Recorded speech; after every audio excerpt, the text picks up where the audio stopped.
ایک مرتبہ مل کے بابا سے بلند نعرہ صلوات. حجت الاسلام والمسلمین علی جناب مولانا عارف کاظمی صاحب تشریف لا چکے ہیں. ذرا مل کے نعرہ تکبیر. تھوڑا سا آمادہ ہو جائے. مل کے نعرہ رسالت, مل کے نعرہ حیدری.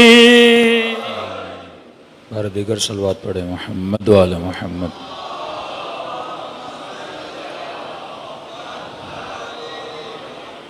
بسم اللہ الرحمن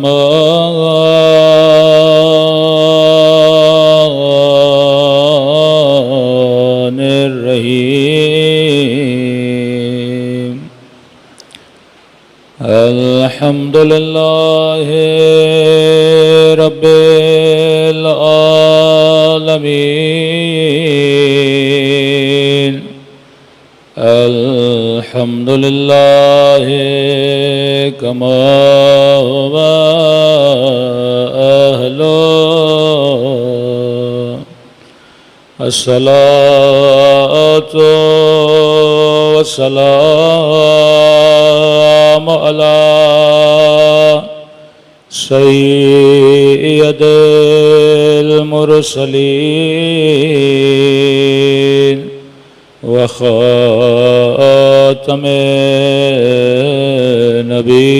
النبيين أبي القاسم محمد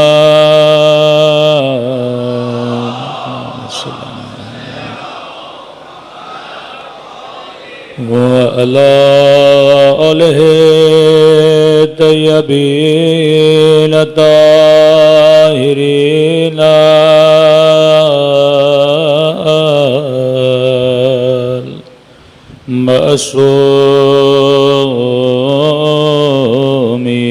معصومین. سب مل کے اپنے مولا کے ظہور کی دعا. اللہم کل ولیک حجت ابن الحسن صلواتک علیہ وعلی آبائه فی هذه الساعة وفي كل وليا وحافظا وقائدا وناصرا ودليلا وأنا حتى تسكنه أرضك وتمتعه فيها طويلا برحمتك يا أرحم الراحمين. صلوات پڑھے محمد.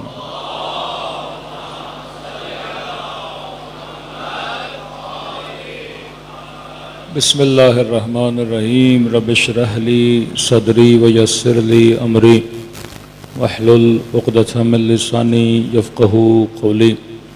اما بعد فقط قال سبحانہ وتعالی فی محکم کتابہ بسم اللہ الرحمن الرحیم.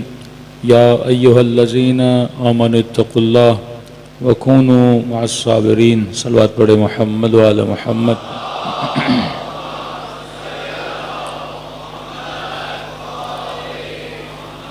دعا ہے پروردگار عالم ہم سب کی عبادتوں کو اپنی بارگاہ عالی میں قبول فرمائے اور جس مقصد زندگی اور طہارت کو لے کر ان مجالس میں تشریف لاتے ہیں خدا ان مقاصد میں بھی ہم سب کو کامیابیاں نصیب فرما دیں. مسلسل عرض کر رہے ہیں کہ معاشرے کی تربیت، سوسائٹی کی اصلاح کردار امام حسین اور اصحاب امام حسین سے،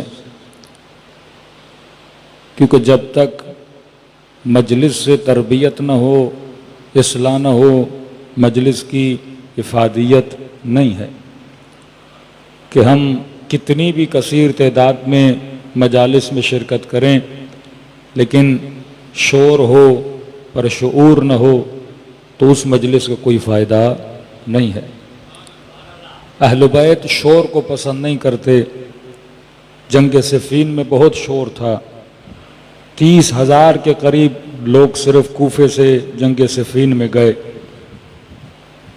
ہزاروں کی تعداد میں یہی کوفی امام حسن کے ساتھ لشکر میں شرکت کرنے کے لیے گئے، لیکن کبھی حسن ابن علی کو پیٹھ دکھائی، کبھی امیر المومنین کے گلے پہ تلواریں لا کے رکھ دیں کہ علی جنگ کو بند کر دو، اور کبھی خط لکھے امام حسین کو بلا کر انہوں نے پش دکھائی امام حسین کو۔ تو ایک مرتبہ انسان شور بہت کرتا ہے کہ نکلیے جنگ پہ، ہم آپ کے ساتھ ہیں، حسن ابن علی قیام کریے، ہم آپ کے ساتھ ہیں، حسین ابن علی مدینے سے آئیے، ہم آپ کے ساتھ ہیں۔ اور جب انسان آ کے میدان میں کھڑا ہو جائے اسے تک و تنہا چھوڑ کے بھاگا جائے۔ ہزاروں کی تعداد میں جناب مسلم ابن عقیل کے پیچھے یہ نماز پڑھنے کے لیے آ گئے، لیکن آخری رات جب نماز کو تمام کرتے ہیں اور مڑ کے دیکھتے ہیں کہ کوئی بھی شخص جناب مسلم کے پیچھے نہیں ہوتا، کہ آخری دنوں میں گلیوں میں جناب مسلم اس تنہائی کے عالم میں چل رہے تھے کہ کوئی ایک ہو جو دروازہ کھولے کہ جس کے گھر میں جناب مسلم جا کے پناہ لیں۔ تو شور مچانا بہت آسان ہے، لیکن شعور کے ساتھ ایک جملہ بولنا، فکر کے ساتھ قدم بڑھانا، ہمت بلند کر کے میدان میں اترنا، یہ وہ صفات تھیں جو صفات اصحاب امام حسین تھیں، کہ امام نے موقع بھی دیا، کہا میں چراغ بجھا رہا ہوں، جس نے نکلنا ہے خیمے سے چلا جائے، کیونکہ وہ دیکھ چکے تھے اپنے بابا کا زمانہ، وہ دیکھ چکے تھے امام حسن کا زمانہ، کہ ایسا نہ ہو کہ آج رات بولو کہ مولا آپ کے ساتھ ہیں، اور کل جب اس لشکر کا مقابلہ ہو اور چند صد لوگ میرے ساتھ ہیں، مد مقابل 30,000 کا لشکر، بعض نے لاکھوں کی تعداد بھی بتائی، اور ایسا نہ ہو کہ حسین کی پیٹھ خالی کر کے باہر چلے جاؤ۔ چراغ بجھایا کہ کہیں ایسا نہ ہو کہ کسی کو اٹھنے میں شرم آئے۔ کبھی ہوتا ہے بندہ مروت میں آ جاتا ہے کہ ابھی بیٹھے ہو لیکن شرم کے مارے کہ ہم آئے تو تھے اور آدھے راستے کو خالی کر کے نکل کیسے جائیں۔ پھر امام نے کہا چراغ بھی بجھا دیتے ہیں، شرم کرنے کی ضرورت نہیں ہے، یہاں تک آئے حسین آپ کا شکریہ ادا کرتے ہیں، اور آج چھوڑ کے بھی گئے تو کل قیامت کے دن کوئی شکایت نہیں کروں گا نانا کے دربار میں۔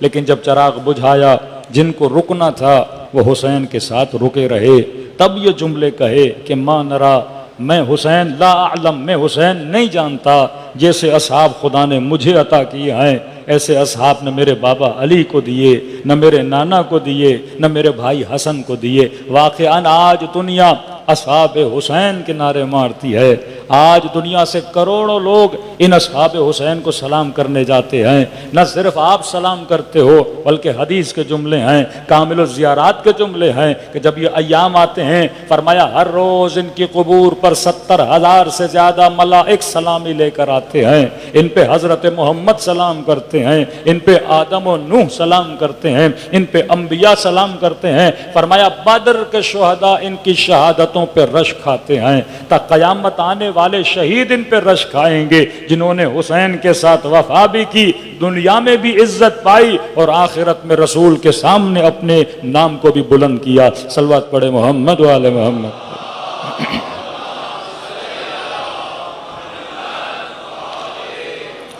کل ہم نے جناب نافع بن ہلال کی ایک صفت بتائی تھی جو رجز پڑھتے ہوئے آگے جاتے ہیں اور یہ صفت بیان کرتے ہیں کہ اِنَّ عَلَىٰ نِيَّاتِنَا وَبَصَائِرِنَا، کہ ہم اگر تمہارے مقابلے میں آئے ہیں تو ایک ہدف لے کر آئے ہیں، اگر ہم تمہارے مقابلے میں آئے ہیں تو ہم صاحب بصیرت ہیں کہ تمہارے مقابلے میں آئے ہیں۔ اور فرمایا جو حسین کے مقابلے میں آئے وہ صاحب بصیرت نہیں ہو سکتا، مسلم ہونا متقی ہونا کافی نہیں ہے، با بصیرت ہونا کافی ہے۔ کہ خوارج نماز نہیں پڑھتے تھے، کہ لشکر یزید والے حج نہیں کرتے تھے، کیا یہ صوم و صلات کے پابند نہیں تھے؟ یہ خرافات ہے کہ آج بھی اگر کوئی وہابی مفتی اپنے لوگوں کو بتاتا ہے، کہتے ہیں یہ شیعوں کی جھوٹی باتیں ہیں کہ یزید نماز نہیں پڑھتا تھا، وہ فضائل صلات بتاتے ہیں، ارے یزید روزہ بھی رکھتا تھا، یزید نماز بھی پڑھتا تھا۔ ارے بالفرض اگر تو اس کی نماز کو ثابت بھی کر لے، تو اس کے روزے کو ثابت بھی کر لے، لیکن اگر بغض علی ہے تو نہ نماز کام کی ہے نہ روزہ کام کا ہے۔ یہ تو رسول نے بہت پہلے بتا دیا تھا کہ احد کے پہاڑ جتنی خیرات راہ خدا میں دے، دن رات روزے رکھے، لیکن کہا اگر اس شخص کی محبت دل میں نہیں ہے تو نمازیں منہ پہ ماری جاتی ہیں۔ یہ جملہ کربلا میں بلند ہوا کہ لبغض ابیک، آپ کے بابا کے بغض میں جمع ہوئے ہیں۔ یہ مسلمان تو تھے پر صاحب بصیرت نہیں تھے۔ آج اسلام کو نقصان کافروں نے اتنا نہیں دیا جتنا مسلمانوں نے دیا ہے۔ اسلام کی تباہی کفار نے نہیں کی، ساری ذمہ داریوں کی جڑ ہم یہود پہ ڈال دیں کہ یہودیوں نے یہ کر دیا اور یہودیوں نے یہ کر دیا۔ لیکن جناب یہ تو بتاؤ، یہودیوں کے کہنے پہ چلا تو مسلمان، یہودیوں کے نقشوں کو امپلیمنٹ تو مسلمان نے کیا۔ یہاں بکتا کون ہے؟ مسلمان بکتا ہے۔ یہودی کو مسلم سوسائٹی میں آ کے خراب کاریاں نہیں کرتا، فتوے مسلمان دیتے ہیں، ایک دوسرے کو کافر مسلمان بولتا ہے، ایک دوسرے کو بدعتی مسلمان بولتا ہے، یہ گلوں پہ چھریاں چلانے والے مسلمان ہیں۔ جس طرح امام حسین کا سر کاٹنے کے بعد، نو کے نیزہ پہ چڑھانے کے بعد اللہ اکبر کی صدائیں بلند کی گئی تھیں، آج بھی ایک مسلمان دوسرے مسلمان کو قتل کرنے کے بعد اللہ اکبر کا نعرہ مارتا ہے۔ ارے وہ نعرہ جہاں لگتا تھا بو رحمت آتی تھی۔ اگر غریب چاہتا تھا کہ میری مدد ہو تو وہ انتظار کرتا تھا کہ رسول کی فوج آئے گی، نعرہ مارے گی، مجھے امیروں کے چنگل سے، مجھے ظالموں کو چنگل سے نکالا جائے گا، کیونکہ یہ جہاں آتے ہیں رحمت کو پھیلاتے ہیں، یہ جہاں آتے ہیں رافت کو پھیلاتے ہیں، یہ جہاں آتے ہیں سوسائٹی میں اصلاح کو پھیلاتے ہیں۔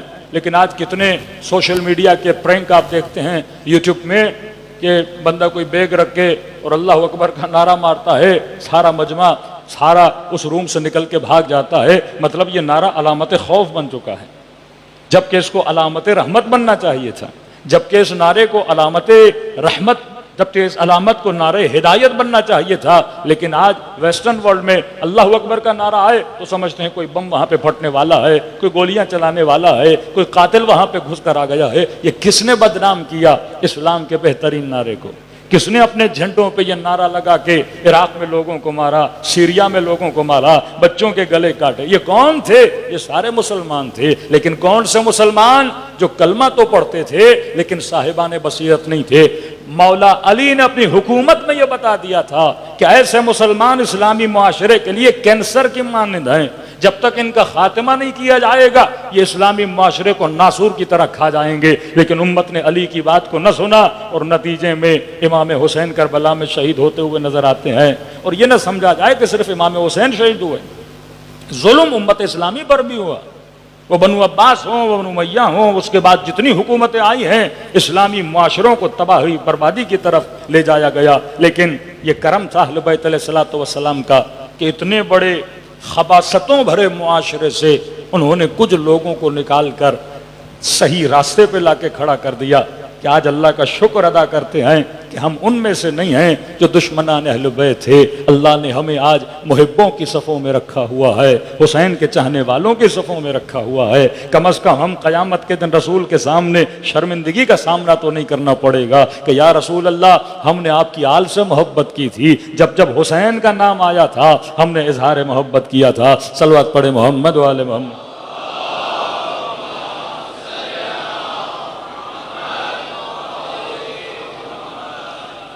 تو ایک تو ہے تاریخ پڑھنے کے لیے وقت بہت زیادہ ہے، لیکن ایک تو یہ ہے کہ تاریخ سے عبرت لینا کہ میں نے کربلا سنی لیکن میں نے کربلا سے کیا سیکھا۔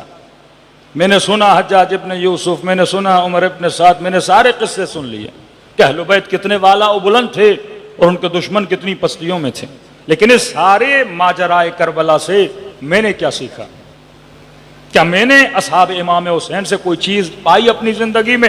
کہ ہم نے کہا پہلی چیز تھی وہ صاحبان بصیرت تھے۔ بصیرت پہ کل میں نے گفتگو کی، چھٹے امام کے ایک واقعہ سنایا کہ کس طرح اپنے شیعوں کو کلو دیتے تھے تاکہ مشکلات میں جب پھنس جاؤ تو وہاں سے نکلنے کے لیے کوئی راستہ بھی ہو۔ لیکن 3 طرح کی اور بصیرتیں جن کا آج تھوڑا سا ذکر کروں. فرماتے ہیں ایک ہے بصیرت اخلاقی. بندے کو اپنی ذات کے لیے بصیر ہونا چاہیے. معاشرہ کیا کر رہا ہے, سوسائٹی کیا کر رہی ہے, لوگ کیا کہہ رہے ہیں, وہ تو بات کا قصہ ہے. لیکن سوال یہ ہے کہ اخلاقی طور پہ میں اپنی ذات کے لیے کتنا بابصیر ہوں. کیا میرے اندر بصیرت ہے کہ نہیں ہے اپنے عیبوں کو دیکھنے کی, اپنے گناہوں کو دیکھنے کی. کہ امیر المومنین فرماتے ہیں عقل الناس من کان بعیبہ بصیرہ. سب سے عقل مند ترین بندہ وہ ہے جو اپنے عیب کو دیکھنے کی بصارت رکھے. ہمارے ہاں الٹ ہے. اپنے لیے میں اندھا ہوں, لوگوں کے لیے میری آنکھیں کھلی ہیں. پڑوسی کیا کر رہا ہے مجھے پتا ہے, میرا رشتہ دار کیا کر رہا ہے مجھے پتا ہے, فلاں کی بیوی فلاں کی کزن کیا کر رہی ہے خواتین کو پتا ہے. لیکن مجھے یہ نہیں پتا کہ میں کیا کر رہا ہوں. لوگوں کے عیبوں پر میری آنکھیں چوکس ہیں لیکن اپنے وجود پر میری کوئی نگاہ نہیں ہے. امیر فرماتے ہیں اس سے بڑا کوئی بے عقل نہیں ہے جو لوگوں کے عیوب کو دیکھے لیکن اپنے عیب پر اس کی نگاہ نہ ہو. بھائی فلاں نماز پڑھتا ہے نہیں پڑھتا وہ اس کا مسئلہ, وہ حجاب کرتی ہے نہیں کرتی وہ اس کا مسئلہ, اس کا بیٹا کہاں پڑھ رہا ہے کیا کر رہا ہے وہ اس کا مسئلہ, اس کی بیوی کس سے بات کرتی ہے وہ اس کا مسئلہ. لیکن یہ تو بتاؤ آپ کیا کرتے ہو, آپ سے آپ کا پوچھا جائے گا. میں کہوں نہیں جناب میرے عیب میں نے نہیں دیکھنے, اور ہم نے 4 لوگوں نے بیٹھ کے آپس میں دوسروں کے عیوب کو ڈسکس کرنا ہے. علی فرماتے ہیں یہ صاحب بصارت نہیں. بصیر کا مطلب یہ ہے کہ وہ گناہ کرے گا اپنی قبر میں جائے گا. تو نے اپنے گناہوں کو دیکھنا ہے, تم نے اپنے عیوب کو دیکھنا ہے. آپ پاکستان کا جب سیاسی شو دیکھتے ہیں نا تو کیا ہوتا ہے, کہتے ہیں جناب آپ نے ملک کا بڑا برا حال کر دیا. وہ فوراً کہتے ہیں آپ نے کون سا کمال کیا تھا, آپ نے کون سی اچھائیاں کی تھیں, آپ کے دور میں بھی یہ ہوا تھا, آپ کے زمانے میں. اب یہ عقل مند بندہ اگر عقل مند ہوتا تو اپنی کارکردگی میں نگاہ کرتا. اس نے جو کیا وہ اس کا کام تھا. سوال یہ ہے کہ آپ نے کیا کیا. خدا قیامت میں یہی پوچھے گا کہ تم نے اپنی زندگی میں کیا کیا تھا, تم نے اپنے ہاتھوں سے کون سے کرامت والے کام کیے تھے, تم نے اپنی زبان سے کون سی نیکیاں کی تھیں. تو فرمایا اب عقل الناس من کان بعیبہ بصیرہ. عقل مند ترین بندہ وہ ہے جو اپنے عیوب کے لیے کیا رکھتا ہے, آنکھوں کو کھول کے رکھتا ہے. پھر فرمایا ابصر الناس من ابصر الناس, سب سے بابصیر ترین بندہ وہ ہے اگر کسی کے عیب کو دیکھتا بھی ہے اس عیب کو گھماتا نہیں ہے, اس سے عبرت حاصل کرتا ہے. میں نے دیکھا کہ یزید شرابی تھا, عبرت کون سی حاصل کی. میں نے دیکھا کہ رے کی حکومت کی لالچ میں ابن سعد امام حسین کا دشمن بنا. اب سوال یہ ہے کہ کہیں میں بھی تو ایسا نہیں کہ پیسے کی خاطر دین خدا کو بھول جاؤں, لالچ کی خاطر, شہوت کی خاطر تقوی الہی کو چھوڑ دوں, راہ خدا کو چھوڑ دوں. تو فرمایا پہلی بصیرت انسان کی وہ ہے کہ انسان اپنے عیبوں کو دیکھے. میرے چھٹے امام امام جعفر صادق علیہ الصلوۃ والسلام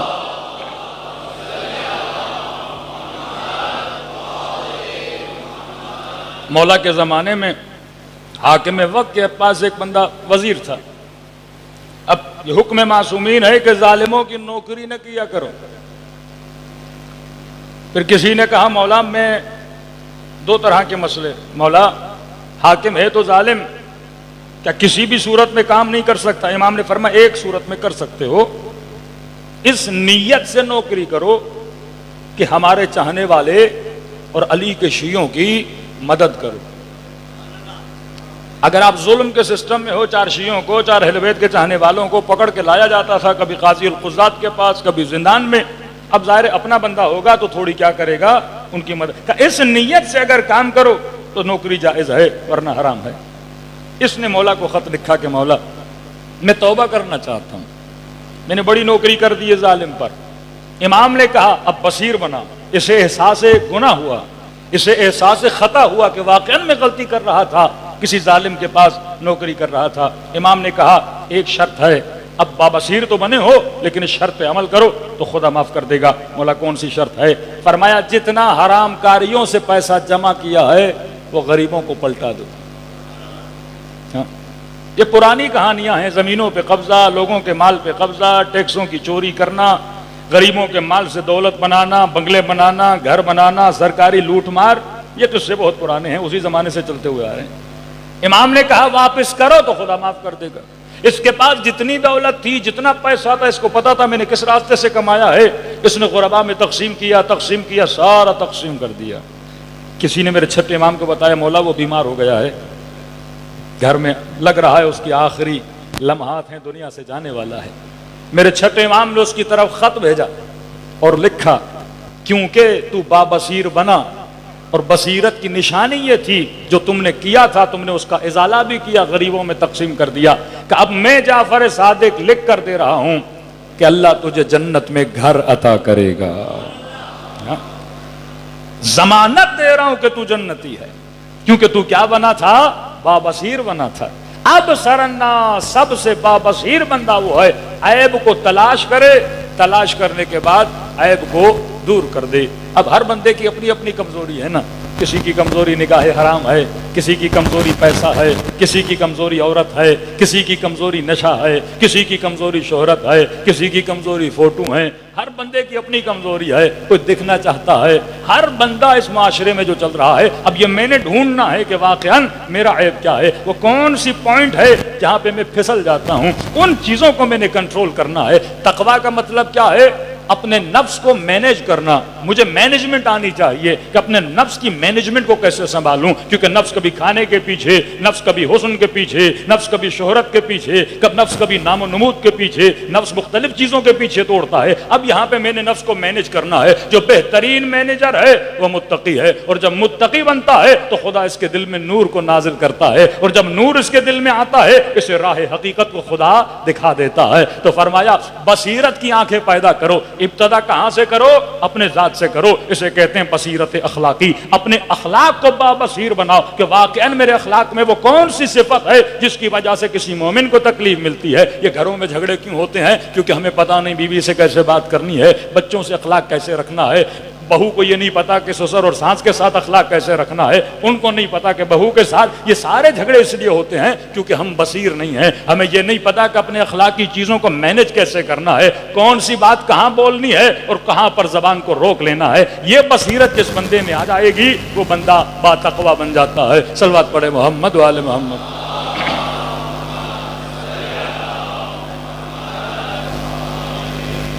یہاں پہ معصوم ایک جملہ فرماتے من جالس العلماء استبصر، جو علماء کی محفل میں بیٹھتا ہے وہ بابصیرت بن جاتا ہے، جو جاہلوں کی محفل میں بیٹھتا ہے اس کی بصیرت ختم ہو جاتی ہے۔ 24 گھنٹہ جوان اگر صرف سوشل میڈیا پہ بیٹھا رہے، خواتین ڈراموں کی سیریز پہ بیٹھی رہیں، بصیرت کہاں سے آئے گی؟ دیکھیے کہتے ہیں نا مثلاً گاجر کھاؤ تو آنکھوں کی روشنی تیز ہو جاتی،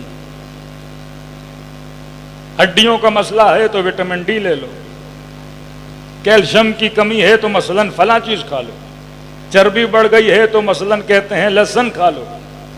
تو کس چیز کو بڑھانا ہے کس چیز کو کم کرنا ہے اس کی چیزیں ہیں، بدن پر افیکٹ کرتی ہیں۔ اسی طرح فرمایا اگر صاحب بصیرت بننا ہے، وہ آنکھیں جس سے تجھے پتا لگے کہ غلط کیا ہے، صحیح کیا ہے، حق کیا ہے، باطل کیا ہے، علماء کے ساتھ بیٹھو۔ جالس العلماء، علماء کا مطلب جس بندے کے پاس اتنا علم ہو وہ تمہاری رہنمائی کر سکے۔ اب یہ علماء کتاب بھی ہے، اب یہ علماء قرآن بھی ہے، اب یہ علماء سیرت اہل بیت بھی ہے۔ کم از کم 1 گھنٹہ آدھا گھنٹہ کچھ ایسی چیزیں پڑھو جس سے تمہاری بصیرت کیا ہو، بڑھے۔ کل میں نے مثال دی تھی نا کہ جنگ صفین میں جب وہ شخص امیر المومنین کو برا بھلا کہنے لگا کیونکہ صاحب بصیرت نہیں تھا، صرف دیکھا دیکھی، بیٹھا نہیں کبھی علماء کے ساتھ، صبح سے شام تک بنو امیہ کے ساتھ بیٹھا۔ اب جن کے ساتھ بندہ بیٹھتا ہے انہی کے رنگ میں رنگ جاتا ہے۔ اور جب امام کے صحابی نے اسے کہا کہ کیوں گالیاں دے رہے ہو علی بن ابی طالب کو، کہا صاحبکم لم یصلی، مجھے بتایا گیا ہے کہ تمہارا مولا نماز نہیں پڑھتا، صاحبکم قاتل العثمان، تمہارے مالک نے عثمان کو قتل کیا ہے۔ اس کو پکڑ کے لایا، عمار سے ملایا، عمار کے بعد اس کو لے گیا اویس قرن کے پاس، کہا دیکھ یہ زہاد اربعہ میں سے ہے۔ کچھ ایسے رسول خدا کے چاہنے والے تھے جن کو لقب ملا زہاد سمانیہ، 8 ایسے جن کی عبادت مشہور تھی۔ اویس قرن پوری رات ایک رات سجدے میں، ایک رات رکوع میں، کہا جو بندہ یمن سے اٹھ کے آیا اور عاشق عبادت ہے، کیا کسی ایسے کے لشکر میں جائے گا جو نماز نہیں پڑھتا؟ تمہاری عقل پر پردے پڑ چکے ہیں. یمن سے سفر کر کے آیا جنگ صفین میں، اگر اسے پتا ہوتا کہ علی نماز نہیں پڑھتا تو ویسے قرار علی کے لشکر میں ہوتا. کیوں امیر المؤمنین جنگ کو روک کے وقت نماز ہوتا ہے نماز پڑھتے؟ ابن عباس کہتے ہیں مولا نماز کا وقت نہیں. امیر فرماتے ہیں یہ جنگ میں حفظ بقاء نماز کے لیے تو لڑ رہا ہوں. جب اس نے اویس قرن کو دیکھا، جب اس نے عمار کو دیکھا، اس کی آنکھیں کھل گئیں، صاحب بصیرت بنا. 5 منٹ کے لیے اسے صحبت ملی اس کی جو علی کی صحبت میں تھا. 5 منٹ ایسی صحبت ملی جو علی کی صحبت والا تھا. فوراً دل سے بغض امیر المؤمنین نکل گیا. کتنا اثر ہے مجالس امام حسین کا. یہ صحبت حسین ہے، یہ کلام حسین ہے، یہ اثر ابی عبداللہ الحسین ہے. فرمایا جالس العلماء، جو علماء کے ساتھ بیٹھتا ہے وہ بابصیر بن جاتا ہے. اب قرآن کی آیت سورہ حدید 128، یا ایھا الذین آمنوا اتقوا اللہ وآمنوا برسولہ یأتکم کفلین من رحمہ ویجعل لکم نورا. فرمایا جو اللہ پر ایمان لائے، صاحب تقوی بنے، رسول پر ایمان لائے، اللہ اسے 2 بازو عطا کرتا ہے، یعنی اسے صاحب بصیرت بناتا ہے. یہ پر ہیں، بصیرت کے پر ہیں، اسے عطا کرتا ہے. فرمایا وَيَجْعَلْ لَكُمْ نُورًا، اور خدا اس کے لیے کیا قرار دیتا ہے؟ نور قرار دیتا ہے. معصوم فرماتے ہیں جو تقوی اختیار کرتا ہے خدا اسے وہ نورانیت. بعض مفسرین نے لکھا یہ نور آخرت کا نور ہے، لیکن ہمارے مفسرین کہتے ہیں آخرت میں بھی اس بندے کو نور ملے گا، لیکن آخرت کا نور اتنے کام والا نہیں ہے جتنا دنیا کا نور کام والا ہے. یہ نور یہاں ملے گا، مطلب اسے وہ ٹورچ، اسے وہ روشنی خدا دے گا جہاں سے یہ راہ کو پہچان سکے گا کہ میں نے یزید کے لشکر میں جانا ہے یا میں نے حسین کے لشکر میں جانا ہے، میں نے صفین میں علی کے مقابلے میں جانا ہے یا علی کا ساتھ دینا ہے. وَيَجْعَلْ لَهُ مَخْرَجًا، کہیں پر ہے وَيَجْعَلْ لَهُ فُرْقَانًا، خدا اس کے لیے ایک راستہ بنائے گا، خدا اسے یہ بتائے گا کہ حق کیا ہے باطل کیا ہے. یہ وہی لوگ ہیں جو صاحبان بصیرت ہیں. ایک مرتبہ آپ کے اندر یہ صلاحیت پیدا ہو گئی، پھر آپ کبھی بھی باطل کے راستے پہ نہ چلیں گے، ہمیشہ حق کی راہ پہ گامزن رہیں گے. صلوات پڑھے محمد وآل محمد پر.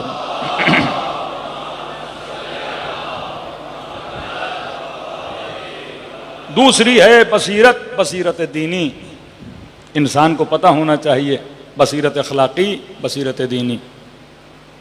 کہ میں نے کہا یہ جمل، یہ صفین، یہ نہرواں، یہ واقع کربلا، دینی اعتبار سے میں جس فقہ میں ہوں، جس مکتب میں ہوں، وہ مکتب صحیح ہے یا غلط ہے، یہ بصیرت ہونی چاہیے. کہ آج واقعاً مسلمان کو نہیں، نہ مسلمان سوچتا ہے. کہ میں نے مفتی ہمدرد کی ایک بات کی تھی آپ کی خدمت میں اس دن، وہ ایک بڑا اچھا سوال اٹھاتا ہے. کہتا ہے یہ ہمیں کس نے کہا کہ ہم صرف ابو حنیفہ کی فقہ کو ہی فالو کریں؟ ہم کیوں اپنی فقہ جعفر صادق سے نہیں لے سکتے بھائی؟ یعنی یہ کہاں کی منطق ہے کہ میں نے ایک ہی فقہ فالو کرنی ہے؟ قرآن کی آیت آئی ہوئی ہے ابو حنیفہ کے بارے میں، امام مالک کے بارے میں، امام شافعی کے بارے میں، امام حنبل کے بارے میں. کوئی قرآن کی آیت ہے کہ ہم نے انہی کو فالو کرنا ہے؟ مطلب یہ سوچ بھی پیدا کرنا کہ واقعاً میں اپنے فقہی مسئلہ فرزند رسول سے کیوں نہیں پوچھ سکتا.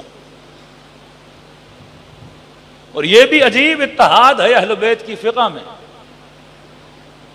کہ عالم اسلام میں 4 امام ہیں اہل سنت، اور 4 اماموں کی 4 فقہیں ہیں الگ الگ.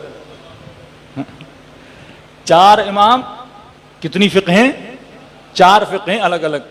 کوئی کہے گا ادھر، کوئی کہے گا ادھر، کوئی کہے گا ادھر، اختلاف ہے.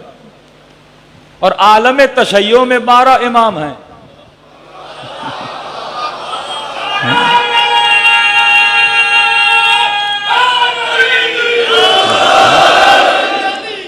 یہ بندہ صاحب عقل ہو تو پوائنٹ پکڑتا ہے.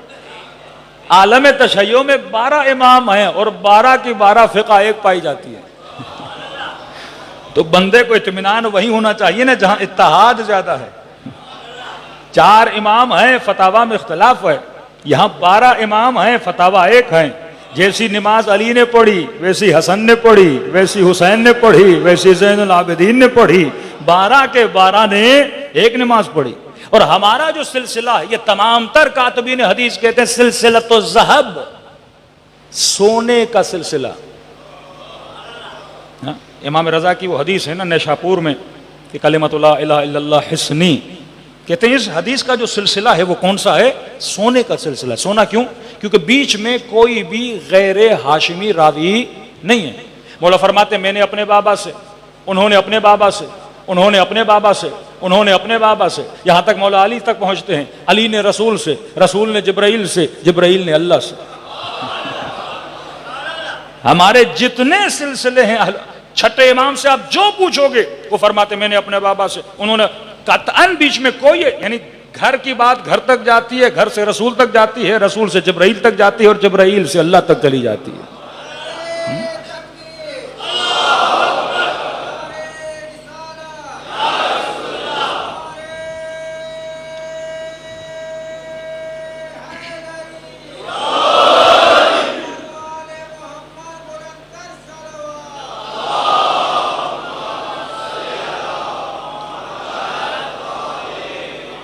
یہ بصیرت ہو کہ جناب میں نے کس دین کا انتخاب کرنا ہے۔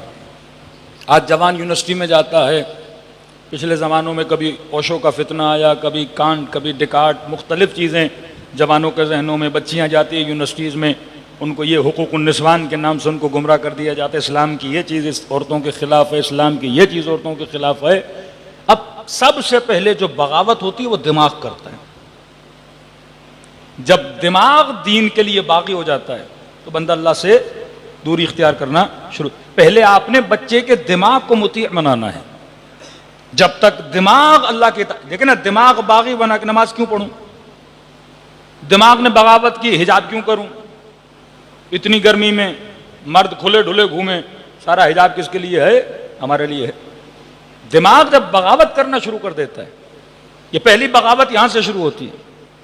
تبھی فرمایا اپنے بچوں کو، اپنی نسلوں کو صاحب حکمت بناؤ۔ ہاں اگر وہ اتنا اطاعت گزار نہیں ہے، اللہ کی اطاعت نہیں کر پا رہا تو اسے حکمت بتاؤ۔ جس طرح شراب کے منع کی حکمت، خنزیر نہ کھانے کی حکمت، سودی نظام کو نہ اپنانے کی حکمت، خاتون حجاب کرے اس کی حکمت، ہر چیز کی حکمت ہے۔ مرد پر نفقہ واجب ہے، مرد بھی کہہ سکتا ہے میں کیوں کماؤں بھائی، صبح سے شام تک میں محنت کروں، اس کو فری میں کھلاؤں۔ کچھ ذمہ داریاں مرد پر، کچھ ذمہ داریاں اللہ نے عورت پر، اور ذمہ داریاں مردوں کے جسم کے حساب سے، وہاں ذمہ داریاں عورتوں کے وہ ایک الگ ٹاپک ہے کہ ہم مرد کے بناوٹ کو ڈسکس کریں اور خاتون کی بناوٹ کو ڈسکس کریں۔ مرد کے بدن میں اٹریکشن نہیں ہے، عورت کے بدن میں اٹریکشن ہے، تو جس میں اٹریکشن ہوتی ہے اسی کو چھپایا جاتا ہے۔ ایک طرف پتھر ہے، ایک طرف سونا ہے۔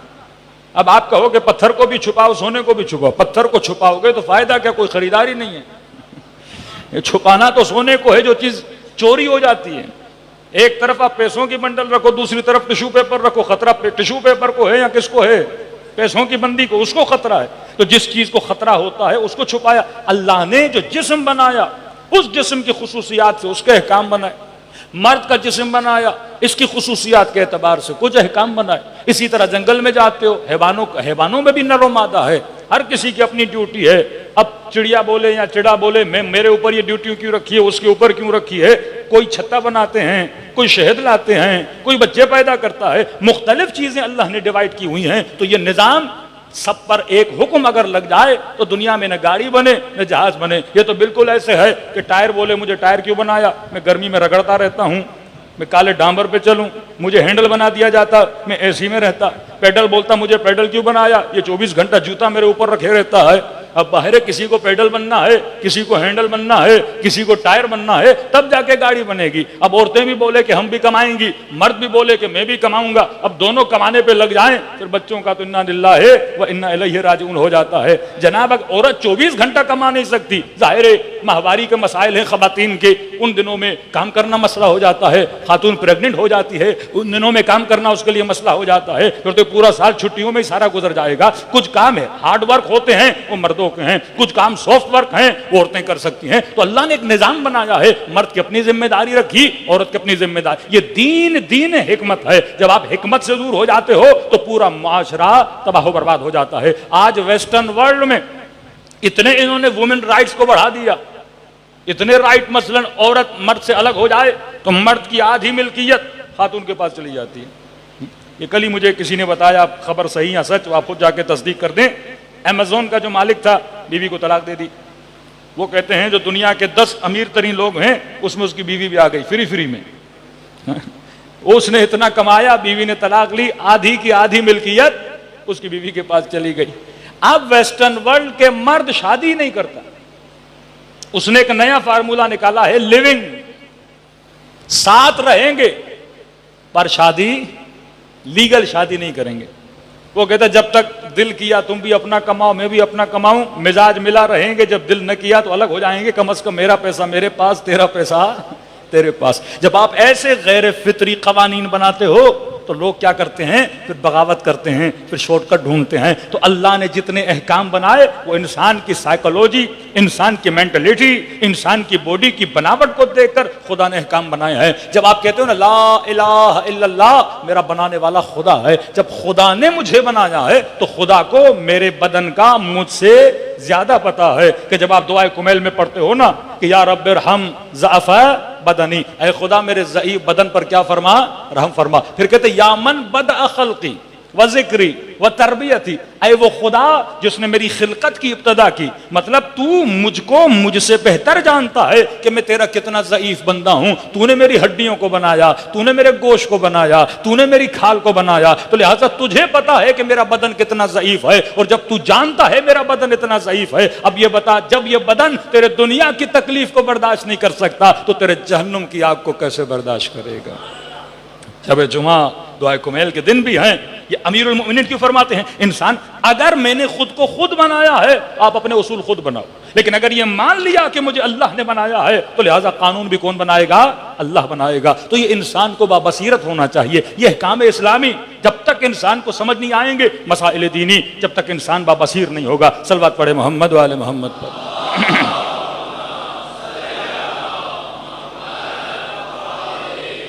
تیسری بصیرت ہے بصیرت سیاسی.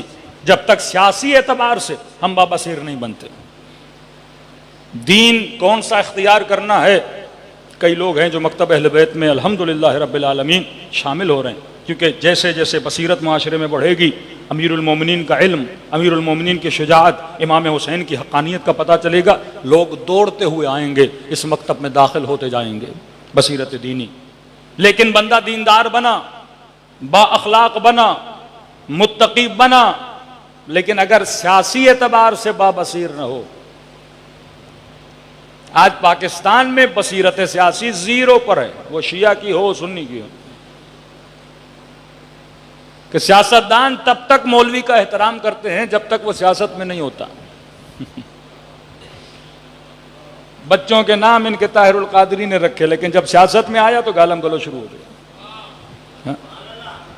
منافع سیاسی یہ صرف مکتب اہل بیت میں ہے کہ اہل بیت کے مکتب میں ان کی عوام نے سیاست کا ٹھیکیدار مولویوں کو بنایا. ورنہ اہل سنت میں آپ وسیع تر نگاہ میں دیکھیں کہ کبھی بھی انہوں نے اپنے مولویوں کو سیاست میں سپورٹ نہیں کیا. کم از کم پاکستان کی تاریخ میں اگر کوئی مولوی کامیاب رہا سیاست میں وہ صرف فضل الرحمان ہے.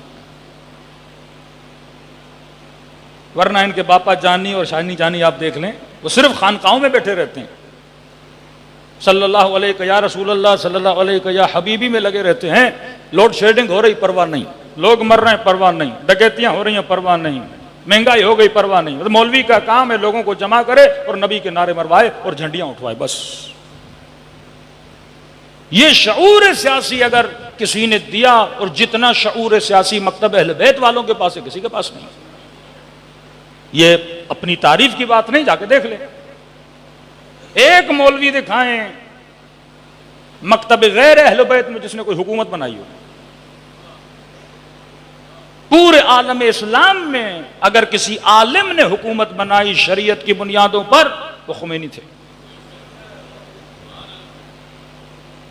جتنا پاور شیعہ علماء کے پاس ہے اپنی عوام کو کنٹرول کرنے کے لیے, کیونکہ سیاسی شعور تھا, یہ سیاسی بصیرت تھی.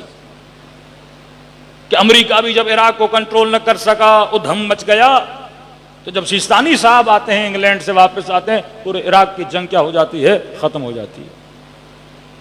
اتنے طاقتور داعش جس نے 72 گھنٹے میں پورے موصل پر قبضہ کر دیا. 72 گھنٹہ 72 آورز. 17 کلومیٹر امام موسیٰ کاظم کی قبر سے دوری، رات میں فوجی بکے، لوگ بکے، اور وہ آ گئے۔ 40 ہزار ڈالر ایک ایک سپاہی کو دیا گیا صرف اپنی پوسٹ کو چھوڑ دے۔ یہ پورا حشد الشعبی ایک فتویٰ سید علی سیستانی نے نکالا، قوم جمع ہو گئی۔ انقلاب لانے میں جو مغربی ورلڈ تھا وہ بھی چاہتے تھے کہ ایران میں کوئی چینج آ جائے۔ اچھا ہوتا یہ ہے کہ جب وہ دیکھتے ہیں نا کہ عوام ایک طرف جا رہی ہے تو وہ پھر عوام کے ہمسو ہوتے ہیں، عوام کے ساتھ چلتے ہیں، کہتے ہیں چلو اتنا بڑا کام ہماری انویسٹمنٹ سے بھی نہیں ہوا۔ مثلا اگر وہ چاہتے شاہ کو ہٹانا تو بہت پیسہ لگنا تھا، ان کا اپنا بندہ تھا، لیکن کا عوام خمینی کے پیچھے ہے، چلو اس کے ذریعے کیا کریں گے، شاہ بھی ہٹ جائے گا اور ہم اس پورے خطے میں ایک ڈیموکریسی کا نظام لائیں گے، بادشاہتے ختم کرتے ہیں، ویسٹرن جو سسٹم ہے وہ یہاں پہ لا دیتے ہیں۔ کہ 80 سال کا بوڑھا ہے، عوام جذبات میں اس کے پیچھے، یہ شاہ کو گرا دے گا اور پھر کیا ہوگا، ایران میں الیکشن ہوگا، حکومتیں ہوں گی، پھر وہی سسٹم ہوگا، ہم ہی تو چلائیں گے سارے سسٹم۔ لیکن ان کو کیا پتا یہ بوڑھا کسی اور کے مکتب کا بوڑھا نہیں، یہ مکتب علی کا بوڑھا ہے۔ نہ امام خمینی نے فرانس میں کوئی ایسی بات کی، نہ ترکی میں ایسی بات کی، نہ جب عراق میں اتنے سال رہے تبعید میں گزارے وہاں پہ ایسی بات کی کہ میں کوئی حکومت بناؤں گا، نہیں۔ بس یہ تھا شاہ کو ہٹاؤ، شاہ ظلم کر رہا ہے، عوام بھی ان کے پیچھے۔ اب پیچھے صرف انقلابی لوگ نہیں تھے، اس میں لبرل بھی تھے، اس میں کمیونسٹ بھی تھے، اس میں ڈیموکریسی کے ہم سارے لوگ پیچھے لگے ہوئے تھے۔ بس شاہ گرے کیونکہ لیڈر خمینی صاحب تھے۔ جب قوموں میں بندہ کوئی لیڈر بن جاتا ہے نا، پھر سارے مفاد پرست اس کے ساتھ جمع ہو جاتے ہیں کہ بس اس کے ذریعے فلاں کو گراؤ، اور جب وہ گر گیا پھر الیکشن ہوں گے، پھر ہم اپنے بندے اس میں کیا کر دیں گے، ان کر دیں گے۔ اور جب شاہ گرا تو تہران میں انہوں نے جب تقریر کی اور پھر دنیا پریشان ہو گئی، کہا کہ میں شاہ کو گراؤں گا بھی اور میں یہاں پہ حکومت الہی بناؤں گا بھی، یہ نعرہ انہوں نے لگایا۔ پھر گرانے کے لیے 8 سالہ ایک جنگ چلی۔ کون سی قوم ہے جو اتنا برداشت کرے؟ 2.5 لاکھ کے قریب شہید تھے۔ لبنان چلے جائیں وہ بھی شیعہ ہیں، لیڈر کون؟ ایک عالم۔ ایران لیڈر کون؟ عالم۔ یمن لیڈر کون؟ عالم۔ یہ کہیں اور آپ کو نظر آتا ہے؟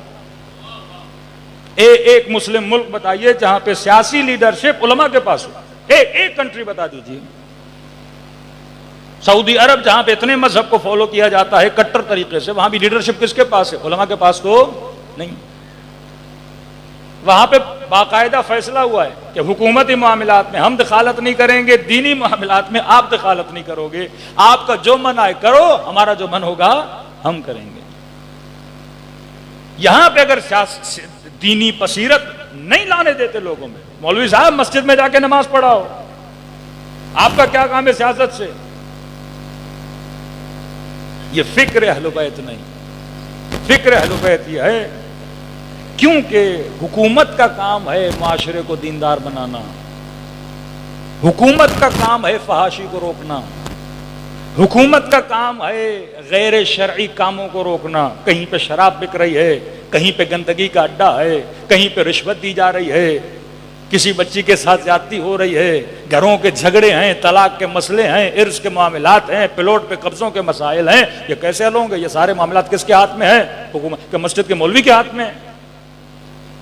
آج مولوی کا کام کیا ہے؟ نکاح پڑھا لیں جناب، یہ کام ہے۔ ابا مر گئے ہیں دفنانے کے لیے آ جائیے۔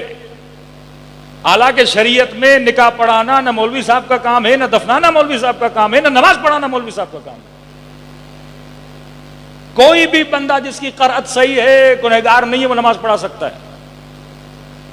نکاح کے لیے تو تاکید خاتون خود اپنا نکاح پڑھے، یہ تو ہم نے ایک رسم نکال دی ہے کہ عربی نہیں آتی لہذا مولوی صاحب آ جائیے، ایک ہم نے کام بنا دیا مولویوں کے لیے۔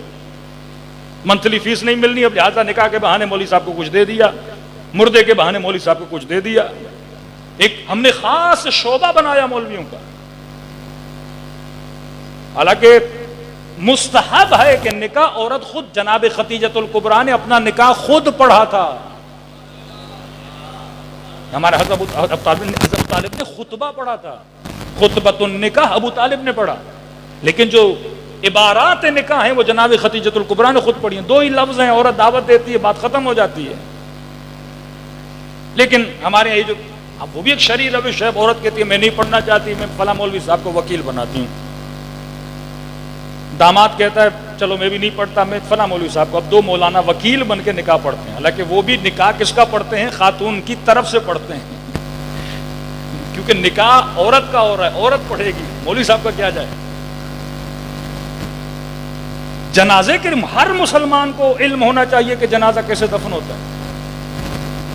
کہیں پہ سفر میں انتقال ہو گیا، کوئی مولوی صاحب نہیں مل رہا اور آپ کہو گے مجھے پتہ ہی نہیں جنازہ کیسے ہوتا ہے۔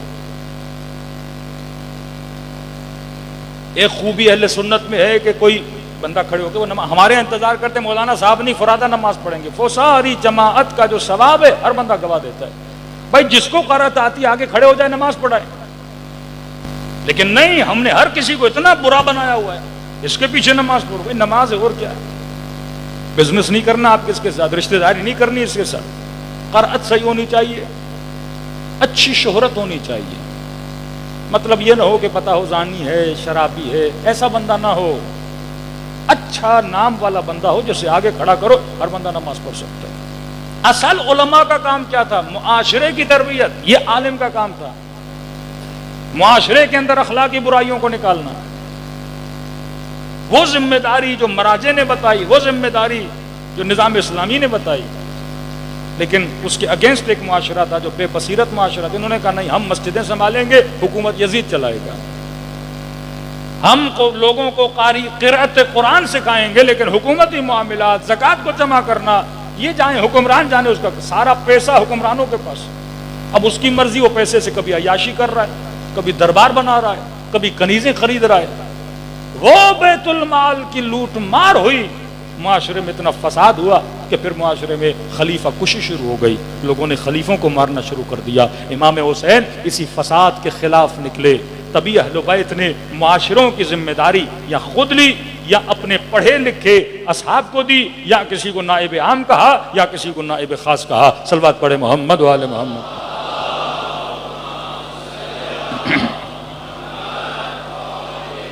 انشاءاللہ کل کی مجلس میں، کیونکہ ٹاپک تھوڑا حساس ہے، کیونکہ ایک بہت بڑی نادانی، ایک بہت بڑی جہالت جو ہمارے معاشرے میں ہمارے اوپر الزام بھی لگایا جاتا ہے کہ کوفی شیعہ تھے، اور ہمارے لوگ بعض انہی اصطلاحات سے متاثر ہو کے وہ بھی یہ کہتے ہیں کہ کوفی کیا تھے؟ شیعہ تھے۔ تھوڑا سا کل ہم ڈسکس کریں گے کہ کوفے میں کس طرح کے لوگ رہتے تھے۔ 3 طرح کے لوگ کوفے میں رہتے تھے، یعنی 3 افکار کو ماننے والے۔ مثلا نیو رضویہ ایک سوسائٹی ہے، تو یہاں پوچھا جائے گا کس سوچ کے لوگ رہتے ہیں، تو آپ بتا سکتے ہیں شیعہ اثنا عشری رہتے ہیں۔ ایک سوسائٹی مکس سے آپ بولو گے نہیں، شیعہ بھی رہتے ہیں، اہل سنت بھی رہتے ہیں۔ ایک سوسائٹی بولیں گے شیعہ بھی رہتے ہیں، سنی بھی رہتے ہیں، اسماعیلی بھی رہتے ہیں، مثلا بحیرہ بھی رہتے ہیں، مطلب 4 گروہوں کی سوسائٹی ہے۔ اسی طرح اگر تاریخ کو پڑھا جائے، بڑی بڑی کتابیں اس پہ لکھی گئی ہیں کہ واقعاً کوفے کی سوسائٹی کیسی سوسائٹی تھی، کس فکر کے رہنے والے لوگ کوفے میں رہتے تھے، اور ان کے تھوڑے ہم نام بھی بتائیں گے، کچھ افراد کا ذکر بھی کریں گے اور تاریخی شواہد بھی بتائیں گے، تاکہ یہ بات کلیئر ہو جائے کہ کوفے میں شیعہ تھے یا شیعہ نہیں تھے۔ اور یہ الزام بعض ہمارے نادان مولانا حضرات بھی لگاتے ہیں کہ بھائی شیعوں نے امام حسین کو کیا کر دیا؟ قتل کر دیا۔ اب شیعہ کی تعریف کیا ہے، واقعاً کون سی فکر رکھنے والے؟ اب 30,000 کوفے سے لوگ کہاں گئے تھے؟ جنگ صفین میں امیر المومنین کے پاس۔ اگر یہ شیعہ ہوتے کہ علی کے گلے پہ تلوار رکھتے؟ ہزاروں کی تعداد میں امام حسن کے پاؤں سے مسلح کھینچا، تو یہ عجیب مزاج کے کچھ لوگ تھے جو کبھی ادھر جاتے تھے کبھی ادھر جاتے تھے۔ اس کے ہم شواہد بھی دیں گے، اور اس کی شواہد میں جناب زہیر کی سب سے بڑی مثال ہے کہ جب زہیر کربلا کے میدان میں جاتا ہے تو لشکر یزیدی کہتے ہیں ارے تو عثمانی مکتب کا تھا، علی کے مکتب میں کیسے چلا گیا؟ اب ایک مکتب کا نام لیا جا رہا ہے۔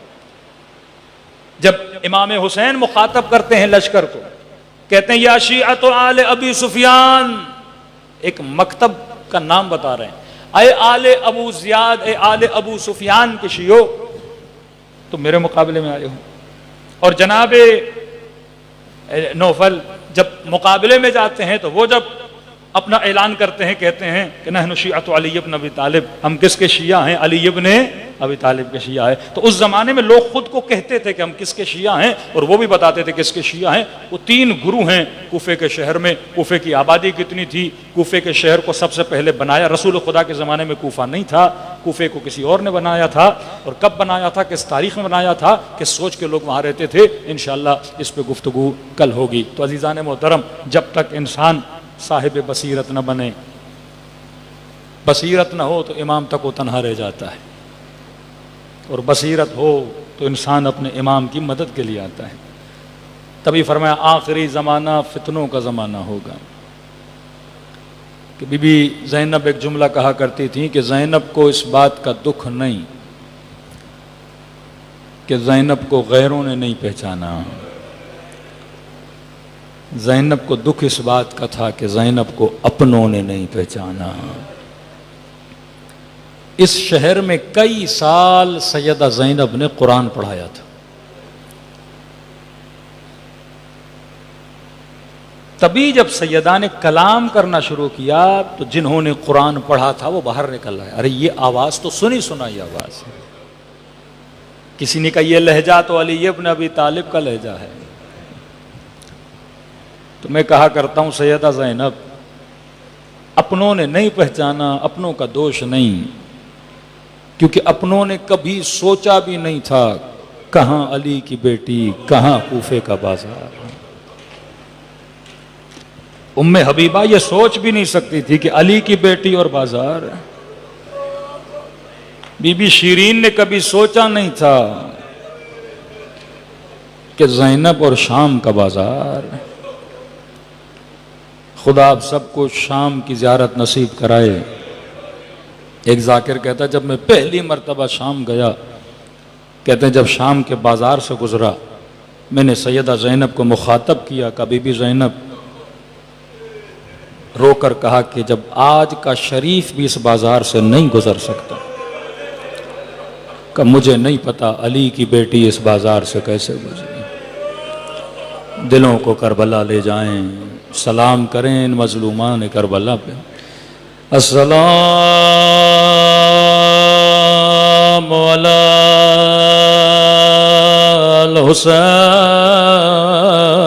الحسین وعلی علی ابن الحسین وعلی اولاد الحسین وعلی اصحاب، سب مل کے السلام علی وعلی علی ابن وعلی اولاد وعلی اصحاب، میرا سلام ہو زینب کی لٹی ہوئی چادر پہ،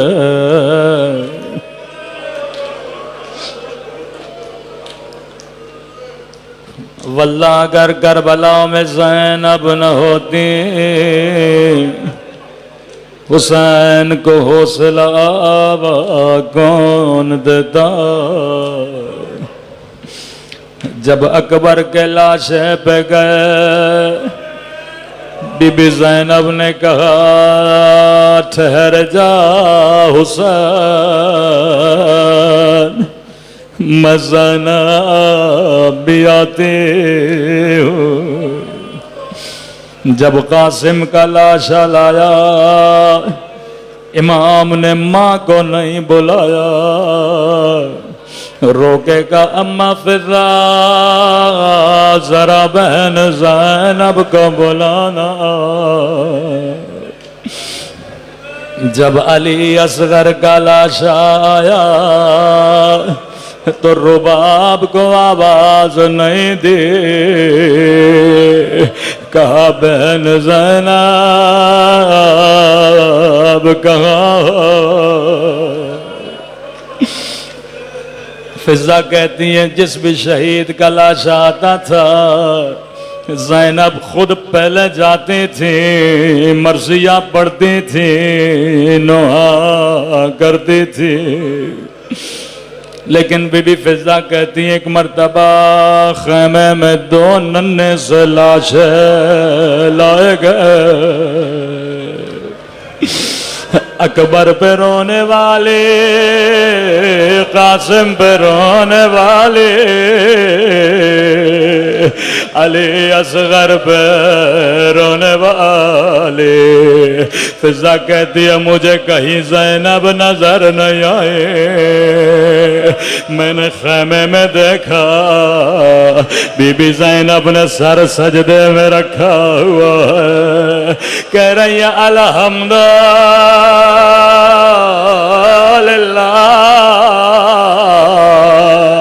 اے خدا تیرا شکر ہے تو نے زینب کی قربانی قبول کی۔ اکبر پہ روئیں، قاسم پہ روئیں، علی اصغر پہ روئیں، لیکن زینب نے بچوں پہ گریہ نہیں کیا۔ قافلہ کوفے کی طرف روانہ ہوا، کہ پورے سفر میں کبھی عباس کے سر کو دیکھ کے روتی تھی، کبھی حسین کو بڑی حسرت سے دیکھتی تھی۔ شام کا بازار آیا، کہتی تھی عباس تجھے میری چادر پہ بڑا ناز تھا، عباس میں زینب لٹ گئے۔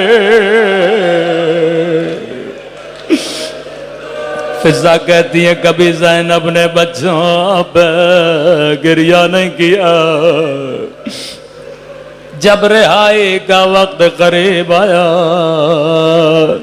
ظالم خیموں میں کٹی ہوئی گردنیں لائے، اکبر کا سر آیا، زینب نے کہا مجھے دو میرا لال ہے، حسین کا سر آیا، سینے سے لگایا، عباس کا سر آیا، اپنی گود میں لیا۔ فضا کہتی ہے ایک مرتبہ دو کٹے ہوئے گردنیں آئے، لیکن زینب نے بچوں کو نہیں دیکھا۔ سر لانے والے نے کہا کیا ان سروں کی ماں مر گئی ہے؟ فضا نے کہا مجھے دو یہ میرے بچے ہیں۔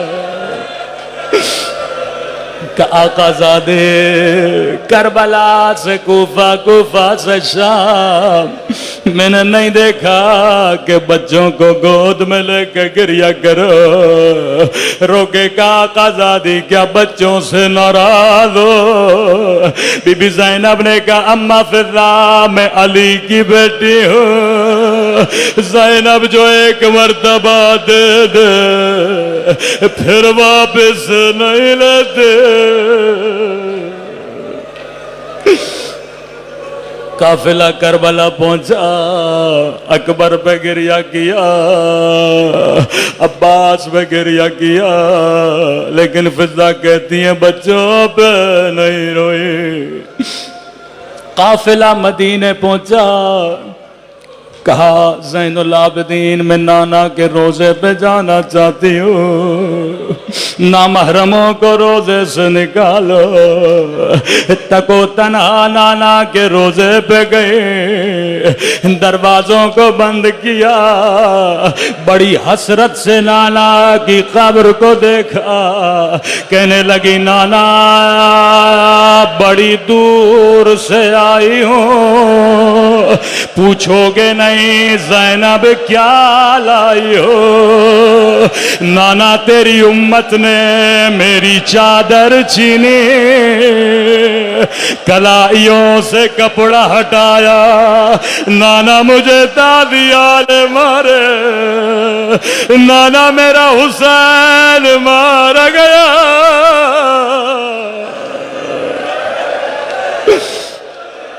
لیکن زینب نے بچوں پہ گریہ نہیں کیا۔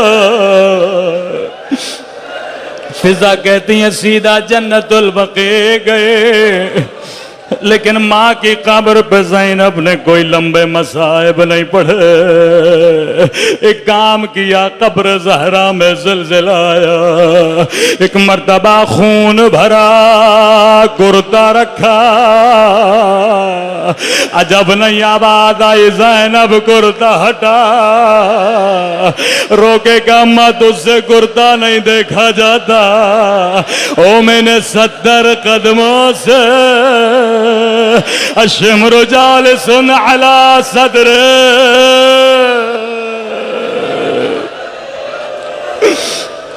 بس آخری جملے زحمت کو تمام کرو۔ کسی نے کہا بی بی عبداللہ بلا رہے ہیں۔ اب زینب گھر کی طرف روانہ ہوئے، عبداللہ صحن میں بیٹھے تھے، جیسے گھر کے اندر آئیں عبداللہ نے کہا بوڑھی خاتون رک جا، میری بیوی گھر میں نہیں ہے۔ روکے گا عبداللہ تو نے بھی نہیں پہچانا، میں زینب اجڑ گئے جو بچوں پہ کربلا میں نہیں روئے، نانا کے روزے پہ نہیں روئے، اماں کی قبر پہ نہیں روئے۔